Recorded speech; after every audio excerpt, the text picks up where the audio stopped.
RTL. Tout de suite, Laurent Gérard. Bonsoir Laurent. Bonsoir. En forme. En forme, comme François Bayrou au Salon de l'Agriculture. C'est ça, en grande forme. Voici le grand juron, Laurent Gérard, Jean-Jacques Perroni, avec Caroline Alexis. Alors, François Bayrou, vous étiez en meeting à Toulouse et les sondages vous placent à 20%. Youkaïdi, Youkaïda, Youpi, il y a de la joie. Je l'avais dit depuis le début, il faut arrêter de bipolariser cette campagne électorale. Hier soir, à Toulouse, la foule était en liesse et j'ai été très bien épaulé par mon chauffeur de salle, Jean-Marie Cavada, assisté du populaire Patrick Sébastien, désormais animateur socio-culturel de l'UDF. Seule ombre au tableau, Alain Duhamel n'était pas de la sauterie. J'ai appris plus tard qu'il avait été attaché au radiateur de son bureau de RTL par Franz-Olivier Gisbert et Jean-Michel Apathy pour l'empêcher d'aller à mon meeting.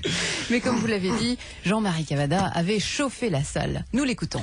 Monsieur, bonsoir. Je vous propose d'accueillir, nonobstant le clivage politico-médiatique de cette campagne pour l'élection présidentielle, d'accueillir, disais-je, celui qui, dans le contexte actuel, apparaît comme le plus représentatif du centrisme à plusieurs facettes, nonobstant notre fierté d'être centriste, puisque nous sommes du centre, donc nous sommes partout, étant donné que le centre est au milieu et que les bords ne sont pas au centre, le milieu n'étant pas sur les bords, il est donc partout, puisque par conséquent, nonobstant, il est au centre. Alors, amis du centre, amis de la gauche, amis éventuellement de la droite, amis du rock'n'roll, amis de la charcuterie, amis des tracteurs, je vous demande, nonobstant, d'accueillir avec votre slip et votre slogan, avec le slip Bayrou, c'est au centre qu'on met tout, d'accueillir, disais-je, notre héros, notre nouveau Jean Le Canuet, François Bayrou. Merci, mes amis. Et pour donner un air de fête à ce meeting, et comme à l'UDF, on n'est pas les derniers pour la déconne, et que tout commence par des chansons, ici, à Toulouse, Patrick Sébastien va nous interpréter une toute nouvelle chanson. Allez Patrick, allez, c'est la fête avec des roupettes. À Toulouse, on aime les partout, ouais. Prends ma saucisse, écarte les cuisses, ouais. À 20%, on sort sanglant. Au deuxième tour, tout le monde se bourre. Allez François, c'est la fête. Alors, Jack Lang, c'est le grand déplacement de Ségolène Royal en Allemagne avec en point d'orgue la rencontre avec la chancelière. Und ich bin allein und sag warum. Je parle mieux qu'elle quand même, non? Je crains le pire de sa rencontre avec la pulpeuse Angela Merkel. Toutes les deux côte à côte, ça va faire faux filet gras-double. Elles vont pas causer chiffon, elles vont causer avion.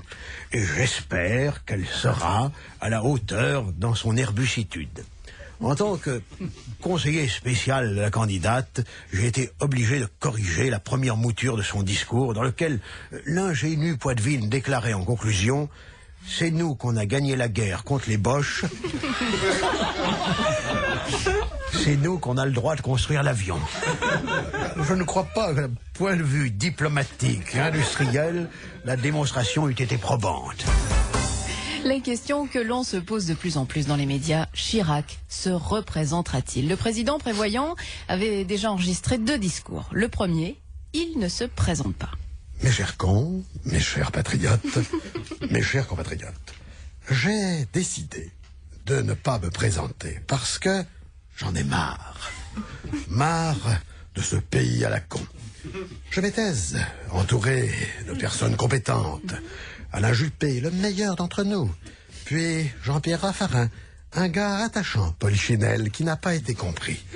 Et l'inénarrable Dominique de Villepin, ébouriffant poète napoléonien, qui nous a évité d'aller à la riflette en Irak. Bref, ce pays ne mérite pas les génies que je leur ai proposés. Oh, ingratitude. Et mon musée des arts premiers, il est pas beau? C'est donner de la confiture au cochon. Et ma femme avec ses pièges jaunes, c'est la femme à qui? À Bibi, la femme des pièges jaunes. Et la Coupe du monde de football, c'est sous mon règne qu'on a gagné. Même que Zidane, il m'a donné son maillot qui pue. C'est pas rien, ça, hein.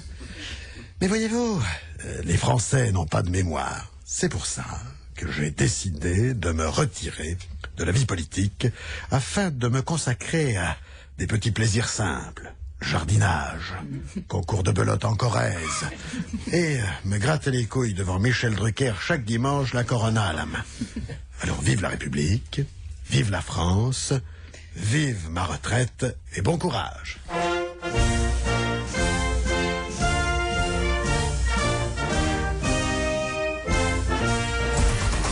Et nous écoutons maintenant la deuxième version. Mes chers compatriotes, après mûre réflexion et une consultation chez Elisabeth Tessier, j'ai décidé de me représenter à l'élection présidentielle. Cela pour plusieurs raisons. La première, pour ne pas faire de peine à Bernadette, qui a tellement envie de revoir encore fleurir les tulipes au bord du bassin, les primes verts du parc et les forsythias de la grille du Coq. Je pense aussi à mon chien Sumo, qui serait tout déphasé, car à l'Élysée, cette petite bête a ses repères pour son pipi et son popo.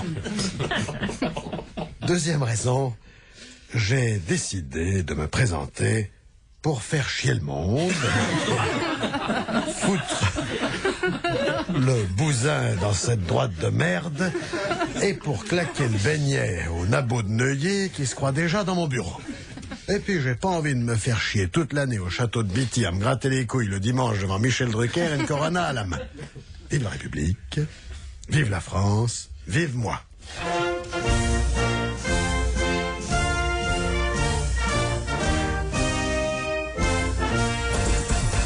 La trivialité du jour. Trouvé dans le Parisien, sous ce titre, parrainage, le coup de pouce de Sarkozy à Le Pen. Ça aurait été un autre doigt, il l'avait dans le cul.